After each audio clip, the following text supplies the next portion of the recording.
Hello students, आज हम लोग पढ़ेंगे क्लास 12 के chapter 4 moving charges and magnetism के टॉपिक सोलेनॉइड को। तो देखिए, जो सोलेनॉइड है ये एक्चुअली एप्लीकेशन है हम लोग का एम्पियर सर्कुलर लॉ, जो कि हम लोग का एक सिंप्लीफाइड वर्जन में ऐसा होता है BL is equal to mu naught I. ठीक है, यानी कि अगर एक बहुत ही सिंपल केस लें जहां पर कि हमारे पास एक वायर है जिसमें कि करंट आई फ्लो कर रहा है और इसके अराउंड एक एम्पीरियन लूप को ड्रॉ करते हैं जिसकी लेंथ L है। ठीक है, और किसी भी पॉइंट पर जो मैग्नेटिक फील्ड का कंपोनेंट है, टेंजेंशियल कंपोनेंट, वो B है अगर, तो B into L is equal to होता है म्यू नॉट टाइम्स जितना भी करंट एनक्लोज्ड है इस एम्पीरियन लूप के अंदर। यानी कि अगर यहां पर IE करंट एनक्लोज्ड है तो BL is equal to mu naught I e, यहां पर इसे लिख सकते हैं और ये हमारा एम्पियर सर्कुलर लॉ होता है। ठीक है, ये एक हमारा सिंप्लीफाइड वर्जन है एम्पियर सर्कुलर लॉ का, क्योंकि जो हम लोग का एक्चुअल में एम्पियर सर्कुलर लॉ होता है वो होता है line integral of magnetic field around the Amperian loop is equal to mu naught times current enclosed by that Amperian loop. ये हम लोग का एम्पियर सर्कुलर लॉ होता है। इसी का ये सिंप्लीफाइड वर्जन है और इसको हम लोग तभी अप्लाई कर पाते हैं जब हमारे पास ऑब्जेक्ट्स जो होते हैं उनमें किसी ना किसी तरीके की सिमेट्री देखने को मिलती है। तो हमने अपने पिछले लेक्चर में ये पढ़ा था कि अगर हमारे पास एक स्ट्रेट वायर है, ठीक है, तो उस स्ट्रेट वायर के अंदर उसका जो बल्क मटेरियल है उस पे उसका अगर हम एक क्रॉस सेक्शनल एरिया कंसीडर करें तो उस पे करंट आई फ्लो कर रहा था, तो उस वायर के अंदर मैग्नेटिक फील्ड कैसे वेरी कर रही थी और उस वायर के बाहर मैग्नेटिक फील्ड कैसे वेरी कर रहे थे, उसका वेरिएशन हम लोग ने अपने पिछले लेक्चर में पढ़ा था। आज हम लोग फिर से एक दूसरे सिमेट्रिकल ऑब्जेक्ट की बात करेंगे जो कि है सोलेनॉइड। और यहां पर जो सोलेनॉइड हम लोग कंसीडर कर रहे हैं वो कंसीडर कर रहे हैं एक लॉन्ग सोलेनॉइड। तो आखिर ये सोलेनॉइड होता क्या, और उस पे ये जो लॉन्ग वर्ड लगा हुआ है इसकी वजह से हम लोग एम्पियर सर्कुलर लॉ का ये वाला जो फॉर्म है उसको हम लोग अप्लाई कर पा रहे हैं। तो जो भी डेरिवेशन है हम लोग का वो सिर्फ एक सोलेनॉइड नहीं है, वो कैसी है, एक लॉन्ग सोलेनॉइड है। तो लॉन्ग सोलेनॉइड का मतलब ये है कि देखिए, जैसे यहां पर ये ऑब्जेक्ट आप देख रहे हैं, इसके अगर रेडियस की बात की जाए, ठीक है, इसके क्रॉस सेक्शन की अगर रेडियस की बात की जाए तो वो काफी छोटा है इसकी लेंथ से, वो काफी छोटा है इसकी लेंथ से। ठीक है, तो बस यही हमारा अप्रोक्सीमेशन है कि ऐसी सोलेनॉइड जिसमें उसका जो क्रॉस सेक्शनल एरिया है वो बहुत छोटा हो उसके लेंथ से। तो आखिर ये सोलेनॉइड होता क्या है? एक्चुअली जो ये सोलेनॉइड होता है ये तब हमारा फॉर्म होता है जब एक वायर को लेकर हम लोग हेलिक्स फॉर्म करते हैं। ठीक है, इस तरीके से एक हेलिक्स या कह लीजिए स्प्रिंग, जो कि आप लोग ने बहुत देखा होगा, कभी नहीं देखा तो पेन के अंदर जरूर देखा होगा। ठीक है, वो जो चिट चैट वाला पेन आता है तो उस पे ये स्प्रिंग मौजूद होती है। तो कुछ उसी तरीके के शेप में जब हम लोग एक लॉन्ग वायर को ऐसे हेलिकल शेप में हम लोग उसको वाउंड करते हैं और ये जो वाइंडिंग है वो बहुत पास पास होती है, तो ये ऐसा बिहेव करता है जैसे कि यहाँ पर एक ऐसा सर्कुलर लूप है, फिर दूसरा सर्कुलर लूप है, तीसरा सर्कुलर लूप, चौथा सर्कुलर लूप, पांचवा सर्कुलर लूप, छठा, सातवां, इस तरह करते करते बहुत ढेर सारे सर्कुलर लूप्स हम लोग को मिलते हैं। ठीक है, अब क्योंकि ये पूरी की पूरी एक ही वायर से बनी होती है, क्लोजली वाउंड लूप्स यहाँ पर फॉर्म होते हैं, तो क्योंकि हमें चाहिए ऐसे सर्कुलर लूप्स, तो इनमें ऐसा नहीं होना चाहिए कि ये अगर वायर यहां से टच हो गई तो करंट यहीं से ऐसे फ्लो हो जाए, ऐसा नहीं होना चाहिए। तो इसके लिए ये जो मटेरियल होता है ये इंसुलेटेड मटेरियल होता है। ठीक है, अब ये इंसुलेटेड मटेरियल हम लोग का ऐसा हो सकता है कि इसके ऊपर प्लास्टिक चढ़ी हो या फिर किसी तरीके का लैमिनेशन इसके अंदर इसके ऊपर प्रेजेंट हो, इस वायर के ऊपर प्रेजेंट हो। ठीक है, जिससे कि अगर ये आपस में टच भी रहे तो भी करंट ऐसे ना फ्लो होकर इस वायर के थ्रू ऐसे होते होते पूरा ऐसे फ्लो हो। क्लियर? तो ये जो अरेंजमेंट होता है हम लोग का, ये एक सोलेनॉइड कहलाता है। और इसकी ये होती है रेडियस और ये इसकी लेंथ। तो लॉन्ग सोलेनॉइड पे जो लेंथ होती है वो लार्ज होती है एज कंपेयर टू रेडियस, और इसी वजह से ही हम लोग इस एम्पियर्स ऑर्बिटल लॉ के सिंप्लीफाइड वर्जन को अप्लाई कर पाएंगे और यहां पर मैग्नेटिक फील्ड को फाइंड कर पाएंगे। ठीक है, ये बहुत इंपॉर्टेंट है। तो देखिए, अगर हम बात करें कि एक सोलेनॉइड की मैग्नेटिक फील्ड किस तरीके की होती है, तो मैग्नेटिक फील्ड जो यहाँ पर बनती है वो कुछ ऐसी होती है। देखिए यहाँ पर ये जो पोर्शन दिख रहा है ये एक्चुअली वायर्स है।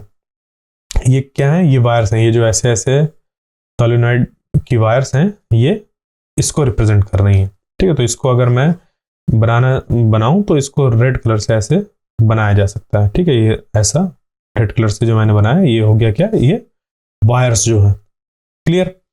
अब क्योंकि इनमें करंट फ्लो कर रहा है तो इनके चारों तरफ प्रोड्यूस होगी मैग्नेटिक फील्ड। तो राइट हैंड थंब रूल का अगर हम लोग यूज करते हैं मैग्नेटिक फील्ड फाइंड करने के लिए, तो हमें क्या मिलेगा कि इस पॉइंट पर अगर करंट जो है वो उसकी डायरेक्शन इधर हो, ठीक है, उसकी डायरेक्शन अगर इधर है, तो इस पॉइंट पर जो मैग्नेटिक फील्ड होगी वो ऐसे सर्कुलर लूप ऐसे फॉर्म करेगी।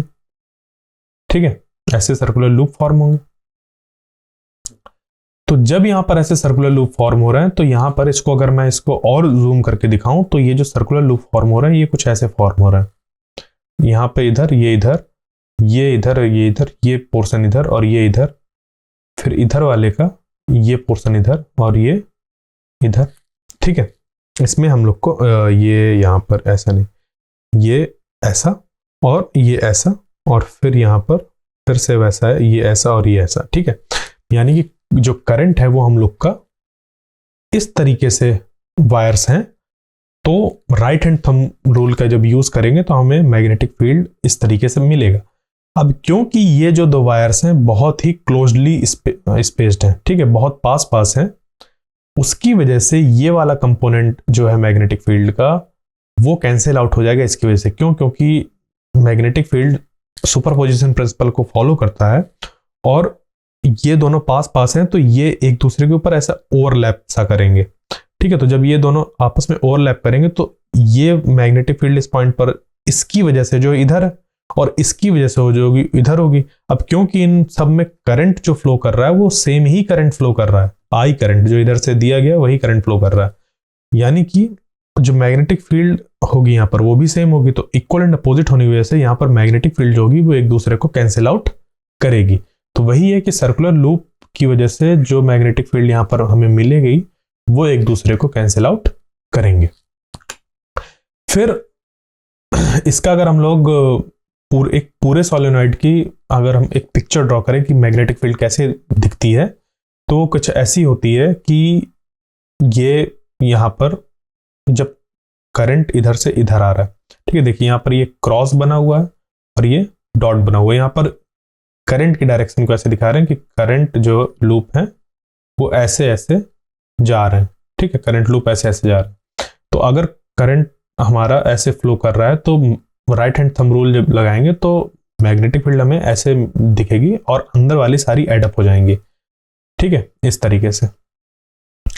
अब अगर हमारी ये जो सोलेनॉइड है वो कैसी हो जाए, वो थोड़ी बड़ी साइज की हो जाए, यानी कि एक लार्ज सोलेनॉइड हो जाए, वही अप्रोक्सीमेशन की R much less than L हो जाए।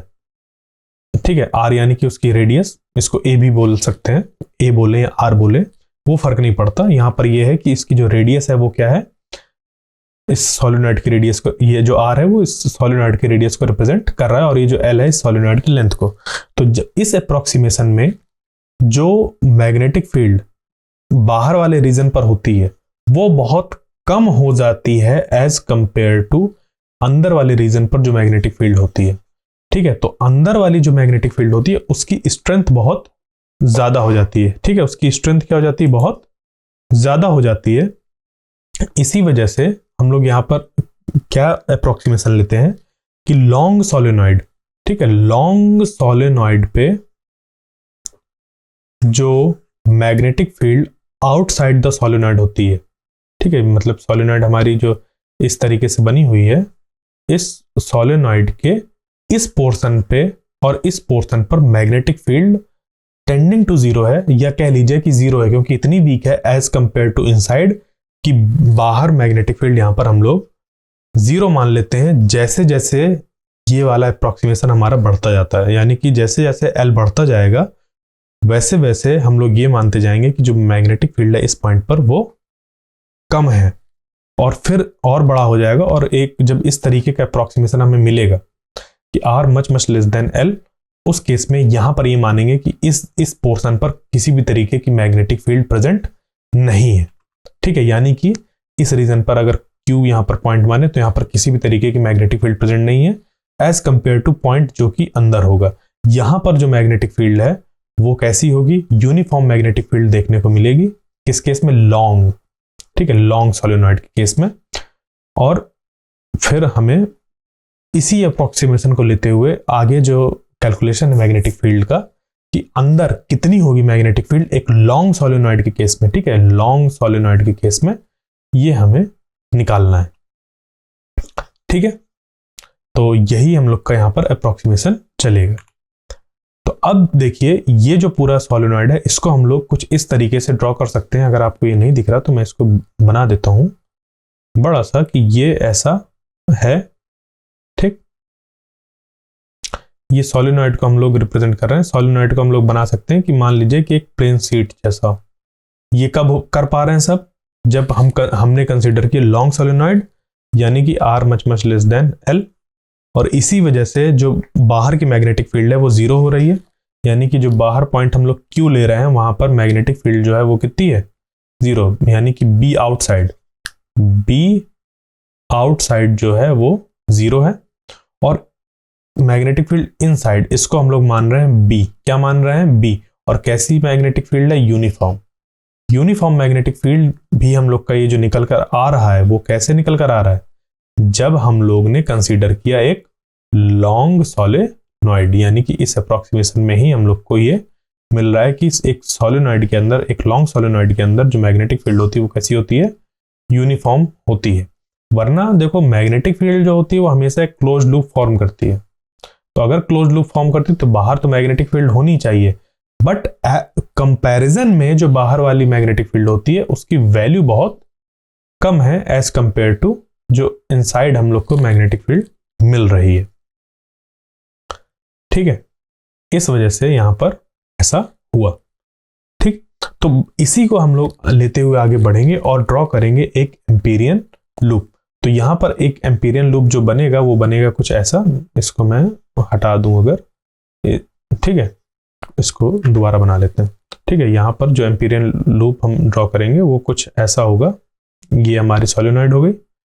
इस सोलेनॉइड पे यूनिफॉर्म मैग्नेटिक फील्ड है अंदर और पी पॉइंट है अंदर, उस पे मान लीजिए magnetic field, uniform magnetic field है और बी है। बाहर जो मैग्नेटिक फील्ड है बी आउटसाइड वो जीरो है क्यू पॉइंट पर। तो हम लोग ने एक कंसीडर किया एम्पीरियन लूप कुछ इस तरीके का।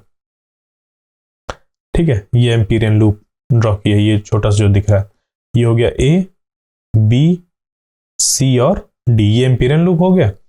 अब हम लोग क्या करेंगे, सिंपल, जो हम लोग के पास है ये B L is equal to mu naught आई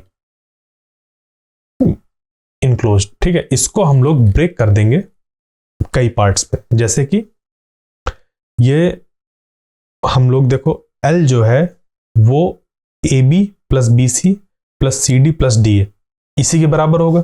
यानी कि अगर हम इसको ब्रेक करें तो बी यहां पर A B plus B C plus C D plus D A, इसमें इसको ब्रेक कर सकते हैं और म्यू नॉट आई ई ये हो जाएगा।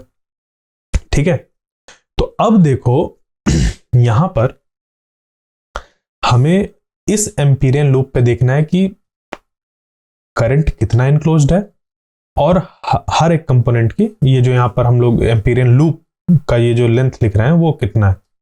तो देखो यहां पर सबसे पहली बात जो करंट इनक्लोज्ड होगा, अब क्योंकि यहां पर एक लॉन्ग सोलेनॉइड है तो बहुत ढेर सारे यहां पर टर्न्स आएंगे करंट के। तो यहां पर हम लोग करंट की डायरेक्शन को ऐसे रिप्रेजेंट कर रहे हैं डॉट से, यानी कि उधर से करंट आ रहा है और इधर एक्स बना रहे हैं, यानी कि करंट इस तरफ एंटर कर रहा है into the plane of paper. जो कन्वेंशन हम लोग ने पहले लेक्चर में अपने पढ़ा था कि किसी भी पॉइंट पर अगर ऐसा दिया हुआ है तो ये रिप्रेजेंट करेगा किसी भी चीज को। अब यहां पर हम लोग करंट और मैग्नेटिक फील्ड की बात कर रहे हैं, तो करंट या मैग्नेटिक फील्ड अगर हमने ऐसे बनाया तो अगर करंट की बात करेंगे तो current coming out of the plane of paper होगा, और अगर मैग्नेटिक फील्ड की बात करेंगे तो magnetic field coming out of the plane of paper होगा। अगर क्रॉस बनाएंगे किसी जगह पर, इसका मतलब होगा कि इस पॉइंट पर मैग्नेटिक फील्ड या फिर करंट जिसकी भी बात कर रहे होंगे वो into the plane of paper जा रही होगी, यानी कि अगर ये प्लेन ऑफ पेपर है तो इसके अंदर ऐसे एंटर कर रही होगी और पेपर के पीछे से निकल रही होगी। और अगर ये प्लेन ऑफ पेपर है तो इस पे मैग्नेटिक फील्ड या करंट जो भी है वो पीछे से ऐसे इस पे एंटर कर रहा होगा, ठीक है, पीछे से एंटर कर रहा होगा इस पे, और इस पॉइंट से आगे ऐसे निकल रहा होगा, ठीक। तो बस इसी चीज को यहाँ पर रिप्रेजेंट किया गया कि करंट इस इधर आ रहा है। तो अब देखो जो करंट है वो हर एक लूप में आई है, क्योंकि यहां पर देखो बहुत ढेर सारे लूप थे। तो मान लीजिए कि यहां पर जो टोटल लूप है वो n लूप है। कितने लूप है?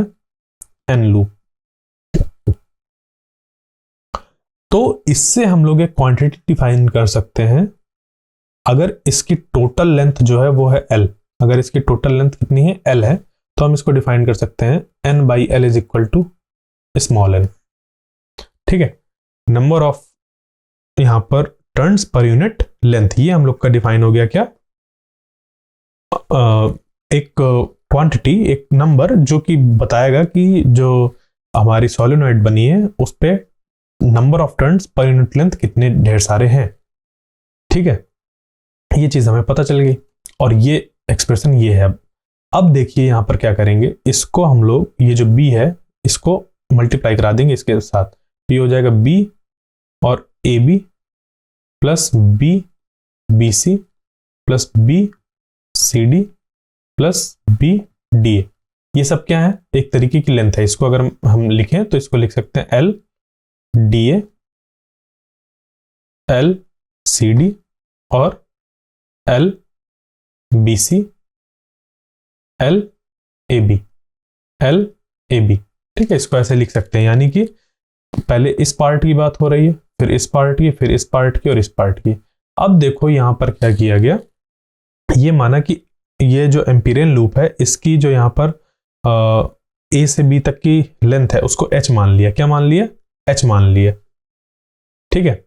तो A B, L A B की जगह पर यहां पर h लिख सकते हैं, और यहां पर जो मैग्नेटिक फील्ड है उसकी वैल्यू b है। उसके बाद चलो एल बी सी, तो BC की तरफ जब जाएंगे, BC की तरफ, यहां पर किसी भी तरीके का मैग्नेटिक फील्ड का कंपोनेंट नहीं है। इस डायरेक्शन पर मैग्नेटिक फील्ड का कंपोनेंट नहीं है। क्यों? क्योंकि देखो जो यहां पर LBC है वो इस तरफ है, ठीक है। जो एम्पीरियन लूप है वो उसकी डायरेक्शन इधर है, और जो यहां पर मैग्नेटिक फील्ड है उसकी डायरेक्शन इधर है, क्योंकि अंदर हमें यूनिफॉर्म मैग्नेटिक फील्ड मिल रही है और उसकी डायरेक्शन है B। तो ये हो गया यहां पर 0। उसके बाद फिर जब आउटसाइड जाएंगे तो यहां पर मैग्नेटिक फील्ड ही 0 हो गई, यहां पर मैग्नेटिक फील्ड ही 0 हो गई, तो ये पूरा 0 हो गया। उसके बाद फिर यहां पर जब ये वाले पोर्शन पे आ रहे हैं, यहां पर भी हमें क्या हो गया, ये 0 मिल गया विद सेम रीजनिंग, और ये हो गया म्यू नॉट आई ई के बराबर। तो BH को बराबर कर देंगे म्यू नॉट आई ई के, और आई इनक्लोज जो है वो बराबर हो जाएगा NH के, ठीक है, म्यू नॉट NH। तो यहां से हमारा निकल कर आ जाएगा B इज इक्वल टू, और यहां पर I रहेगा ही NHI, तो यहां से बन जाएगा ये म्यू नॉट NI। ये हमारा निकल कर आ गया magnetic field inside the solenoid, ठीक है। ये निकल कर आया magnetic field inside the solenoid. इस सोलेनॉइड के अंदर कितनी मैग्नेटिक फील्ड प्रेजेंट है, इसको मतलब अगर बात की जाए तो ये कुछ ऐसे निकल कर आया कि ये सोलेनॉइड है हम लोग का, और इस सोलेनॉइड में जो नंबर ऑफ टर्न्स हैं टोटल n है, अगर तो number of turns per unit length कितना हो जाएगा, वो हो जाएगा स्मॉल एन, वो हो जाएगा स्मॉल एन। ठीक है, अब हर एक टर्न में करंट आई है, एक टर्न में करंट आई है, तो एन टर्न्स पे कितना करंट हो जाएगा, एन इंटू आई। ठीक है, इतना करंट हो जाएगा। ठीक है, बात समझ पे आई? तो देखो इसके अंदर कितने टर्न्स हैं, एक टर्न में अगर करंट आई है और हमें अगर एन टर्न्स पे बताना है, या फिर इसके अंदर कितने टर्न्स हैं अगर हमें वो बताना है, तो नंबर डेंसिटी इंटू लेंथ कर देंगे, नंबर डेंसिटी इंटू लेंथ। तो ये बन जाएगा टोटल नंबर ऑफ टर्न्स इस एम्पीरियन लूप के अंदर जितना इनक्लोज्ड होगा, तो ये बन जाएगा आई इनक्लोज्ड के। ये है एक करंट की वैल्यू, एक लूप में करंट की वैल्यू, और ये है number of loops inside the Amperian loop. और ये कौन से लूप की बात हो रही है, ये वाले क्वाइल की बात हो रही है। ठीक है, ये क्वाइल वाले बात हो रही है।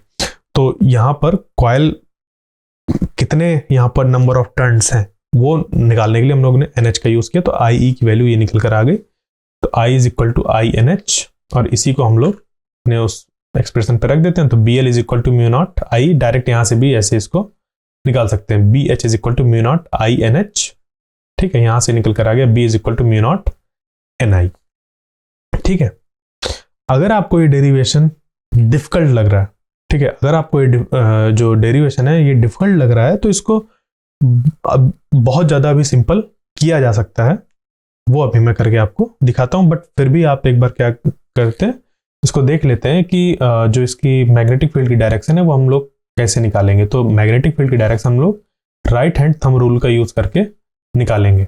ठीक है, तो देखो यहां पर जो कॉइल है उसमें जो करंट फ्लो कर रहा है उसकी डायरेक्शन ऐसी है, उस पर जो करंट फ्लो कर रहा है उसकी डायरेक्शन ऐसी है। तो हम लोग ने राइट हैंड की जो कर्ल्ड फिंगर्स हैं उनको इन कर्ल्ड करंट्स की डायरेक्शन में पुट कर दिया, जिसके बाद ये जो थंब है वो शो करने लगा मैग्नेटिक फील्ड की डायरेक्शन। ठीक है, वो शो करने लगा मैग्नेटिक फील्ड की डायरेक्शन।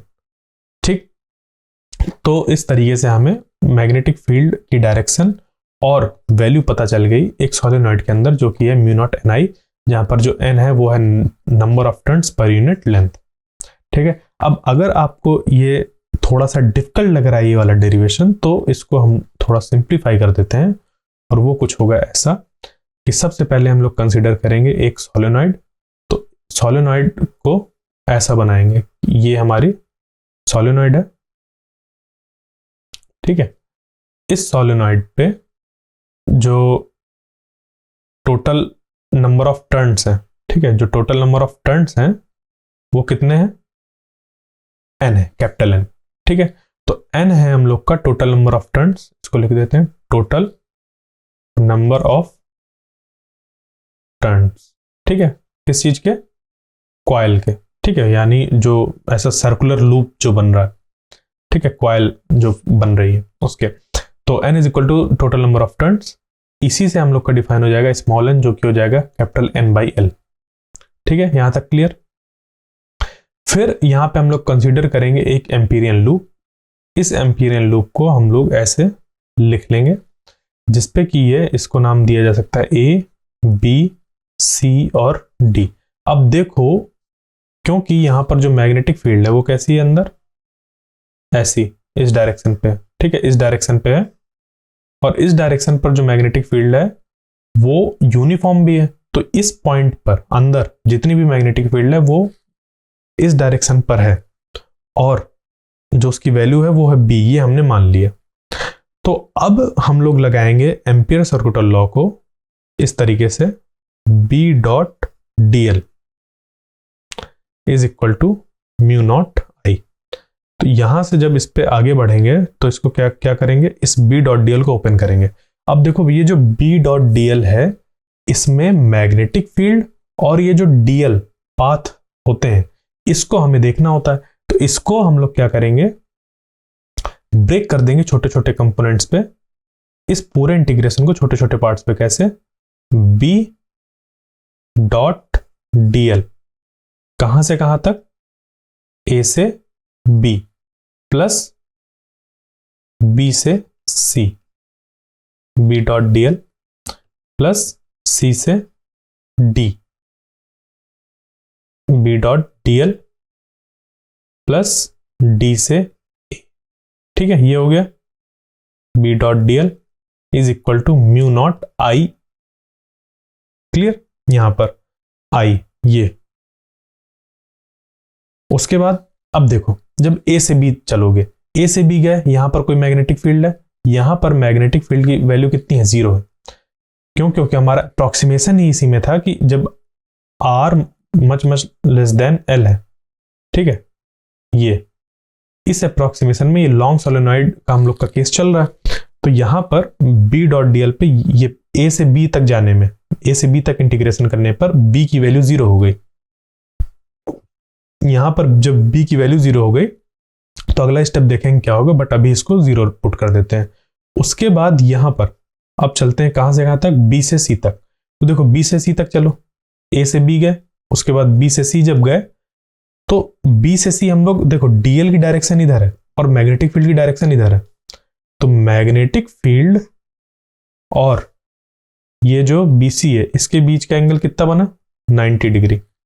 तो बी डॉट डीएल जब यहां पर लेंगे तो ये हो जाएगा बी डॉट डीएल, ये हो जाएगा बी डीएल कॉस थीटा, और यहां पर थीटा कितना बना, 90 डिग्री, और कॉस 90 की वैल्यू होती 0। यानी कि ये एक्सप्रेशन पूरा कट के हो जाएगा 0 के बराबर। क्यों? क्योंकि ये दोनों कंपोनेंट्स कैसे हैं, मतलब बी और जो हमारा डीएल की डायरेक्शन है वो 90 डिग्री पे है। फिर उसके बाद आता है डीसी। ठीक है, यहां पर आता है डीसी। तो इसको हम लोग सीडी लेंगे तो ये हो जाएगा इधर। अब देखो यहां पर डीएल की जो हमने डायरेक्शन ली वो उल्टी हो गई, यहां पर डीएल की डायरेक्शन इधर हो गई, तो यहां पर निगेटिव आ जाएगा। तो इस पे कोई वो प्रॉब्लम नहीं, हम लोग इधर से कंसीडर कर लेते हैं। एम्पिरियन लूप में ए से बी चलने के बजाय हम बी से ए चल लेते हैं, इधर से इधर, इधर से इधर, और फिर यहां पर डीएल की डायरेक्शन इधर रख लेंगे, डीएल, उसके बाद ये इधर। तो इसका बस यहां पर क्या हो जाएगा, चेंज हो जाएंगे कुछ ऐसे कि ए टू डी। ठीक है, ये हो जाएगा ए टू डी। उसके बाद फिर यहां से डी से सी, यहां पर डी से सी हो जाएगा। ठीक है, डी से सी हो जाएगा और ये 0 से हट जाएगा। ठीक है, इसको चेंज कर देते हैं, बी डॉट डीएल, और ये फिर सी के बाद सी से बी। ठीक है, सी से बी, और फिर ये बी से ए। ठीक है, बस फिर वही देखते हैं। यहां पर देखो ए से डी, यहां पर मैग्नेटिक फील्ड की डायरेक्शन इधर, ए से डी की डायरेक्शन इधर, ये 90 डिग्री, तो ये 0। ठीक है, यहां पर ये वाला टर्म 0 इसकी वजह से। उसके बाद डी से सी जाएंगे, तो डी से सी जब जाएंगे यहां पर डीएल की डायरेक्शन और मैग्नेटिक फील्ड की डायरेक्शन सेम डायरेक्शन में है, थीटा 0 होगा डी से सी जाने पर। तो बी डॉट डीएल की जो वैल्यू निकल कर आएगी वो हो जाएगी बी डीएल कॉस 0, यानी कि 1। ठीक है, तो बी डीएल आएगा यहां पर, और यहां पर जो मैग्नेटिक फील्ड है वो कितनी है, बी है। और जब डीएल का इंटीग्रेशन करेंगे तो डी से लेकर सी तक, इसकी अगर हम लेंथ मान ले एच है, कितनी है, एच लेंथ है, कितनी लेंथ मान ले, एच लेंथ अगर मान ले यहां से यहां तक, तो इसको हम लोग लिख सकते हैं बी एच, यानी कि इसको डी से सी तक को हम लोग रिप्लेस कर सकते हैं, और इसको इस इंटीग्रेशन को सॉल्व करने के बाद हमारा मिल जाएगा बी एच। उसके बाद यहां पर चलते हैं बी डॉट डीएल, जब सी से बी जा रहे हैं, सी से बी जब जा रहे हैं यहां से यहां, तो सी से बी जाने में हम लोग को क्या मिल रहा है, मैग्नेटिक फील्ड की डायरेक्शन इधर, डीएल की डायरेक्शन इधर, दोनों के बीच में एंगल 90 डिग्री, तो ये भी क्या हो जाएगा 0, क्योंकि बी डॉट डीएल है। उसके बाद फिर यहां पर जब जाएंगे बी से ए, तो बी से ए में जो मैग्नेटिक फील्ड है वो 0 है, यहां पर जो मैग्नेटिक फील्ड है वो 0 है, तो ये 0 हो गया, तो ये भी 0 के बराबर, यानी कि बी एच बराबर हो गया म्यू नॉट आई। और आई यहां पर ये कैसा है, एनक्लोज्ड, आई एनक्लोज्ड, तो तो B H is equal to mu naught I e. ठीक है, इसको अब हम लोग अगले उस पे देखते हैं। तो B H is equal to हो गया म्यू नॉट आई एनक्लोज्ड। अब यहां पर जो आई एनक्लोज्ड होगा इस एम्पीरियन लूप के अंदर, वो हम लोग मान सकते हैं कि अगर इसके अंदर हम लोग को बताना है कि एम्पीरियन लूप के अंदर कितना यहां पर करंट है। देखो, जो यहां पर लूप एनक्लोज्ड है, कौन सी लूप की बात हो रही है? ये जो सर्कुलर करंट लूप्स थे। तो ये सर्कुलर करंट लूप इस एम्पीरियन लूप के अंदर जो मौजूद हैं, वो कितने मौजूद हैं, वो हमें पता चलेगा इससे कि जो टोटल है वो है n। ठीक है, टोटल डिवाइडेड बाय l है स्मॉल n।